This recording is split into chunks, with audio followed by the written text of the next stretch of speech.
يا عم ربيرو، ايه يا باشا؟ يعني ايه هنكسب امتى؟ اجيب لك مين تاني تلعبه عشان تكسبه؟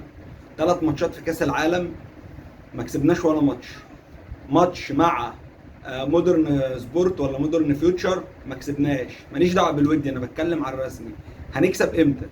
يعني النهارده انت بدات التشكيل يعني عليه علامات استفهام كبيره. هتقول لي ليه يا عم التشكيل حلو؟ هقول لك يا باشا، انا بص، مبدئيا كده انا كمشجع وعندي ديانج في الفرقه، المدرب اللي مش هلاعبه هقول عليه سباك مبدئيا. ديانج فين؟ ديانج ما شفتوش خالص. ليه ديانج ما لعبش؟ ماشي، هتقول لي انت سبت كله ومسكت في ديانج. لا، ده انا هقول لك بس دي نقطه. النقطه الثانيه، بدات التشكيل زيزو على الوينج وبتاع، بس برضه انت بتديله ادوار يخش في قلب الملعب. زيزو طول ما هو بيخش في قلب الملعب فقط خطورته. ايه هو خطوره زيزو؟ ان هو على الخط، على الخط بيعمل اوفرات. شفت النهارده اوفرين زيزو من الكور الثابته، والاوفر الثالث لمحمد علي بن رمضان، بس العارضه الله يسامحها حرمتنا من جون جامد او من المكسب. فانت لما عملت التغييرات بقى انت بوظت الدنيا. ايه بقى اللي انت عملته؟ انت بدات تحشر لعيبه. يعني انت عندك كريم فؤاد وبن شرقي على الخط، ومعاك الناحيه الثانيه على الخط زيزو وطاهر، ومعاك في نص الملعب بن رمضان. كوكا ده انا نفسي افهم بيلعب ازاي. يعني انت بتلعب كوكا وعندك ديانج بره، بأني منطق؟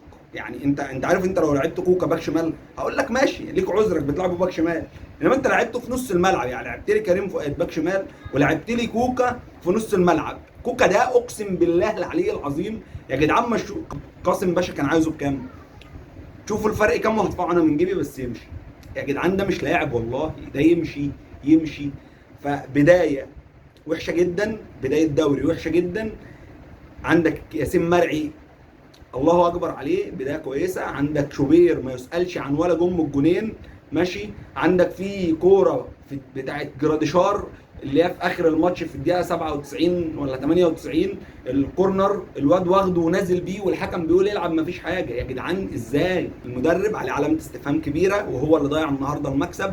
هتقول لي ليه هو هينزل يلعب؟ اقول لك يا باشا، انت ما فيش حلول.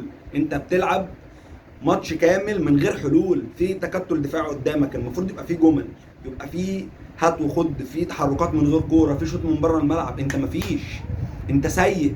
كل اللي بتعمله محاولات فرديه. فلما نشوف اللي جاي هيحصل فيه ايه، واتمنى المدرب ده يفوق. واحب اقول لك ان من الاخر العمده بيقدم محتوى فاخر.